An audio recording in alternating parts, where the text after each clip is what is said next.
Fala galera, beleza? Na aula de hoje a gente vai falar um pouco sobre o SQLite. Na aula anterior, que eu tinha feito um CRUD relacionado ao MySQL, ficou um vídeo muito extenso. Então, para eu não ter que ficar fazendo step by step, igual eu fiz anteriormente, eu vou encurtar um pouco o caminho, tendo em vista que você pode se orientar pelo vídeo do MySQL, porque eu estou usando a mesma estrutura para fazer todos os CRUDs. E com isso a gente consegue reduzir um pouco o tamanho do vídeo e não fica cansativo para ninguém. Beleza? Então vamos lá. O SQLite ele é um banco, né, que é bastante popular aí no meio de mobile e pequenas aplicações webs e até mesmo desktop. Ele é um banco que gera um arquivo físico e ele é fácil de manipular, fácil de usar. Ele usa sintaxe SQL. Então, qualquer um que tem domínio em sintaxe SQL, seja SQL Server, qualquer tipo de banco relacional, vai saber lidar com esse banco de dados bem tranquilo. Então, ele fala que é uma biblioteca, né, em linguagem C, que implementa o banco de dados SQL embutido. Programas que usam a biblioteca SQLite podem ter acesso ao banco de dados SQL, sem executar o SGBD, que é o Sistema de Gerenciamento de Banco de Dados. Então, assim, ele já vem praticamente pronto, né? Até para você já pegar, criar o arquivo e já sair usando. Você consegue se esbarrar em alguns gerenciadores, né, visuais para você manipular as tabelas. E é bem tranquilo e bem fácil de lidar com ele. Bom, achei um material legal aqui na internet, da Hostinger, falando sobre a diferença entre o SQLite e o MySQL. Só para a gente ter uma noção da extensão dele e até mesmo do MySQL, para a gente se orientar como base para futuros projetos e saber qual banco de dados realmente eu devo usar para a aplicação que eu estou desenvolvendo. Bom, aí ele cita aqui que é o que o Google falou, né? Que é um sistema de gerenciamento de banco de dados. E ele fala que o SQLite é um projeto de código aberto, disponível no domínio público, então ele é free, né, não tem licença. E o MySQL ele também é com uma licença restrita lá, né, também é open source, mas ele é sob posse da Oracle. O SQLite, o próprio nome já fala, né, Lite, ele trabalha com quantidade de tipos reduzido. Então, ele tem alguns tipos principais, né, que é comum para todos os bancos de dados, mas ele peca, né, nessa questão de tipagem. Então, comparando com o MySQL, você já vê que tem uma infinidade de opções que já no SQLite falta. Então, a gente tem que double, float, real, decimal, e assim vai, tiny, coisa que no SQLite não tem. Também ele não é fortemente tipado, então assim, ele acaba engolindo o valor numa coluna que não é daquele tipo. Questão de armazenamento. Então o SQLite, o tamanho dele de cara já é 250K, então tipo assim, ele é quase nada. E com relação ao MySQL, a instalação dele já acarreta aí 600 megas, ocupando espaço de disco na sua máquina, etc. Questão de múltiplos acessos e escalabilidade. Então, o SQLite não foi feito para isso. Então, assim, ele não trabalha com múltiplos acessos e você não consegue escalar ele porque ele é um arquivo físico. Então, você não consegue pôr duas cópias deles iguais em servidores diferentes, etc. Ao contrário do MySQL, que ele já trabalha dessa forma.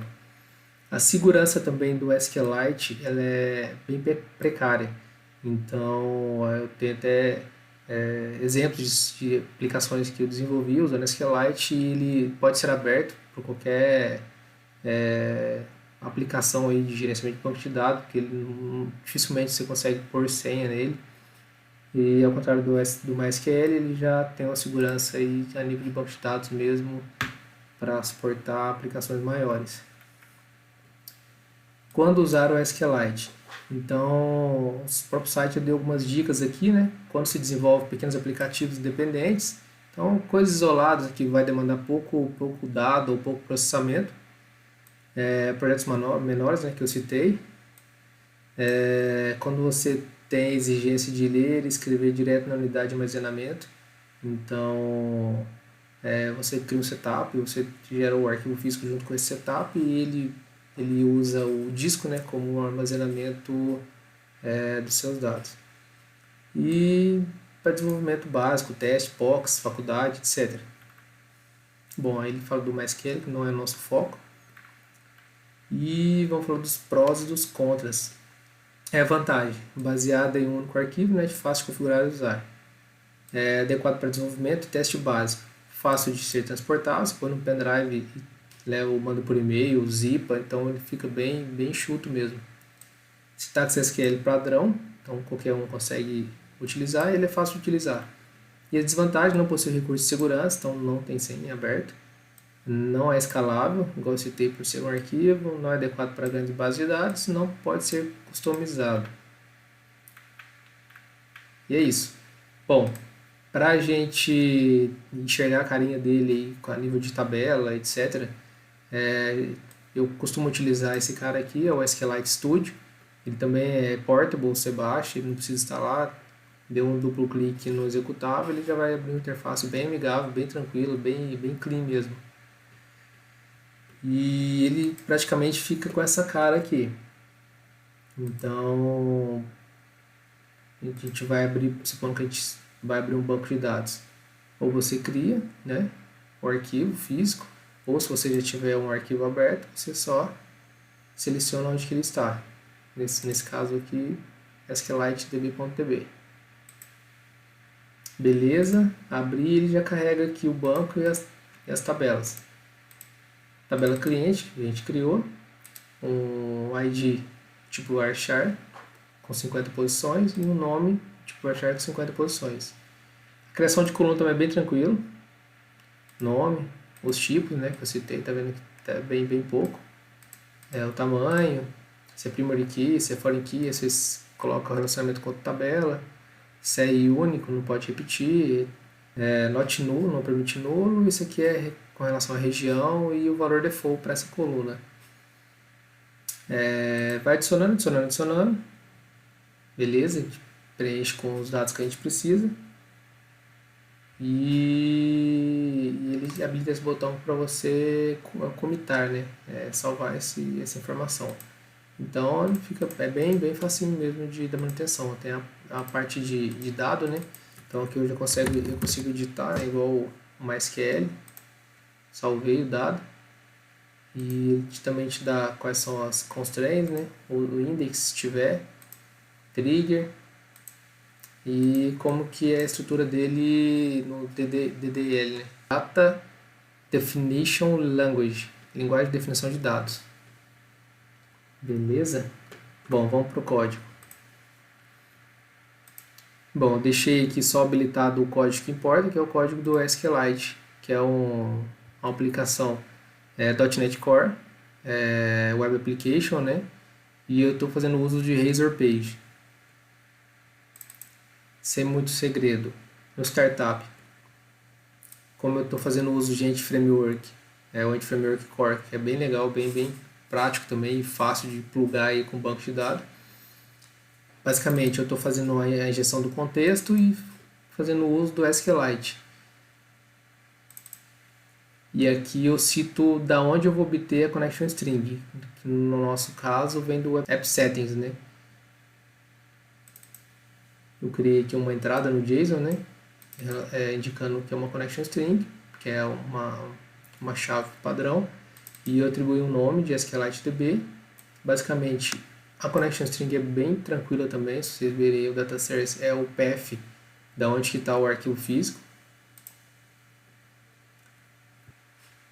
E essa questão aqui da injeção de dependência. Então, eu estou fazendo uso do add transient para dizer que a minha interface representa essa classe concreta. Essa informação aqui, add transient, é uma injeção que é usada exclusivamente para API, para coisas pequenas que demandam uma instância que tem duração curta de vida, né? Bom, para funcionar o SQLite, a gente precisa incluir um cara do NuGet.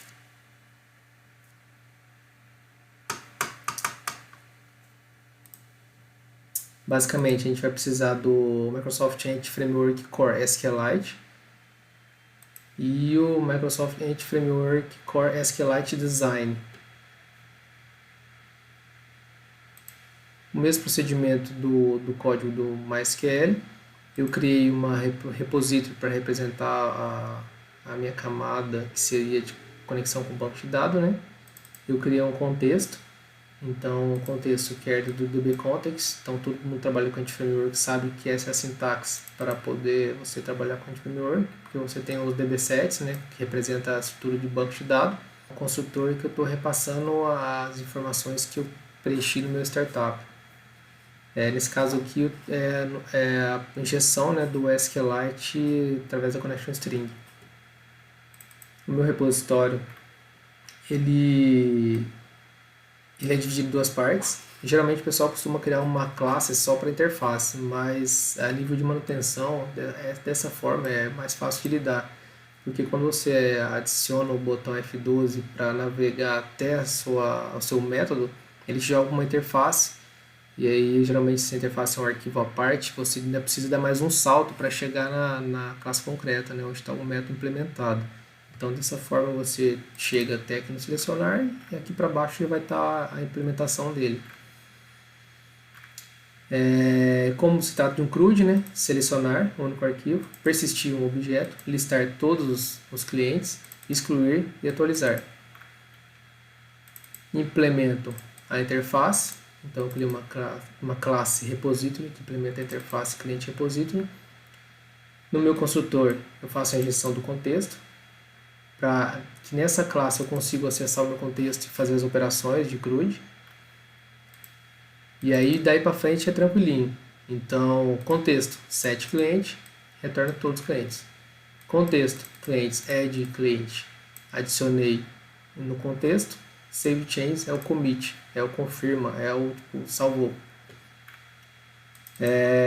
Atualizar, eu tenho duas formas de fazer, que é o meu objeto que está chegando como parâmetro, e o mesmo procedimento para commitar. Excluir, contexto clientes remove, e aí eu tenho que passar quem que eu quero remover, então eu faço uma outra consulta, né, contexto clientes find, que ele já me retorna um objeto para ser removido e confirma a transação. Se você não executar o save changes, fica moscando aí e o dado não é removido ou inserido, etc. Selecionar a mesma coisa, o contexto set cliente. Agora eu passo uma condição já retornando o primeiro resultado. First, eu pedi para o first or default para evitar algum erro caso não encontre. Cujo ID seja igual ao ID que está no parâmetro. E eu fiz uma outra forma aqui mostrando também. Ó. Então aqui eu tenho o selecionar por ID, que não está na minha interface, né? Não necessariamente eu preciso ter na interface todos os métodos. E a opção que eu citei, que é o first or default. Ele tem um registro, retorna. Não tem, retorna nulo. Bom, agora vamos para as Razor Pages. Página principal. Bom, sem muito segredo também com relação à injeção de dependência, é algo que a gente vai falar bastante, é comum em todos os projetos que vocês vão atuarem, seja a injeção nativa aí do .NET Core, ou Ninject, ou StructMap, ou qualquer outra biblioteca que faça a mesma função, que é o desacoplamento entre as camadas. O log também ele vem no nativo no Anti-Framework, é um log a nível de console, né? Também eu tenho que passar no consultor, porque eu fiz a injeção dele no startup. Caso eu faça uso dele também, né? E o método onGet, que ele é executado, né, conforme é feito o carregamento da página. Então eu coloquei um log information aqui só para representar a estrutura de log. E eu estou acessando meu repositório no método listar e atribuindo na minha lista de clientes, que é uma propriedade pública aí da própria index model, que é a minha classe principal, retornando para a própria página. Fazendo isso, eu levo lá para a minha Razor Page, né, uma lista de clientes, que por sua vez eu verifico se a moda não é nula, né, se possui clientes, instrução link aqui, n, retorno booleano, tem ou não tem, e eu vou preencher com base na minha table, né, HTML. Então eu tenho a estrutura de tabela, o cabeçalho e o corpo. O corpo eu repito numa estrutura de repetição, C# mesmo, né, para cada model cliente eu crio uma tr que representa uma linha. E aí eu seto o ID e o nome. E os botõezinhos para a gente fazer as ações de edição e exclusão. No caso eu falei uma coisa e marquei outra. Tags nativos do header page, né? ASP page delete e ASP page edit, como se fosse um redirect. E a página de edit segue a mesma linha de raciocínio. A diferença é que eu não tenho repetição, né? Eu tenho apenas um formulário que representa o meu input nome para poder fazer o submit. Bootstrap puro, que para indentar certinho os inputs. Label, indicando o nome, o input representando o meu nome que eu vou preencher. E se porventura for required, tem uma validaçãozinha aqui que me permite avançar na tela. Uma outra diferença é com relação a esse cara aqui. Então, a minha edit model, eu preciso ter um objeto cliente com a notation bind property, porque senão se eu preencher o campo nome e der um submit, esse objeto vai chegar nulo. Esse bind property é para dar o match aí no input com o meu objeto. OnGet, eu vou carregar o cliente, né, porque se trata de um edit, eu recebo como parâmetro na minha URL o ID do cliente, busco ele no banco, carrego no objeto cliente, retorno para a user page, ele já entende que eu preciso preencher o campo nome dentro do input. OnPost, que é o submit do meu formulário, ele verifica se a model está válida, né? Se porventura ele falhar na validação do JavaScript e chegar um nome que vazio, ele vai dar erro porque o campo nome é required, né, requerido. Passo um objeto cliente, atualizo no banco de dados, declarei uma propriedade aqui, mensagem, para poder receber a informação se deu certo ou não, e ela é exibida também na minha página. Por padrão ela é vazia, então não é exibido nada, se tiver dado ela vem com a informação de sucesso ou falha. Página de delete não tem nada, eu estou usando ela só como proxy para me atingir o método aí de exclusão, né? Até porque nem precisa ser um método assíncrono.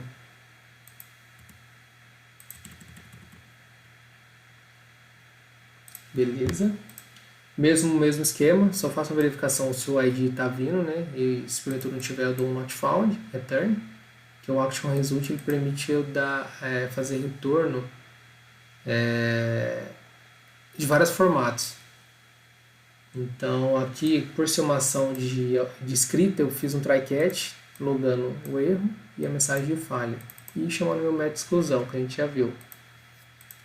Create, praticamente igual ao edit, certo? Meu formulário, meu input, meu botão do tipo submit. Preenchi, caí no post, mesmo esquema. O post eu já pego o que está vindo no bind. Como eu estou tendo que criar o ID, ele não é auto incremento, ele é do tipo guide, eu passo um novo guide aqui para ele sempre. Persistiu no banco de dados, sucesso. E basicamente é isso. Quando você cria um web application, ele já traz para você alguns templates, né, que seria o carregamento do JS, do CSS, e as bibliotecas, que por padrão já vem o jQuery e o Bootstrap. Bora rodar?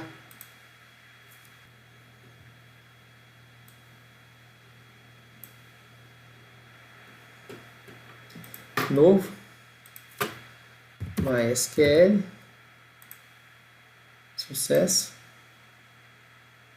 Excluir o Rodolfo, ok. Editar o MySQL. Sucesso. Salvou, ok, sucesso. Vamos conferir no banco de dados. Nessa opção aqui eu consigo executar queries. Select asterisco from cliente. Aliás, está no plural aqui, né? Beleza, MySQL sucesso. E é isso.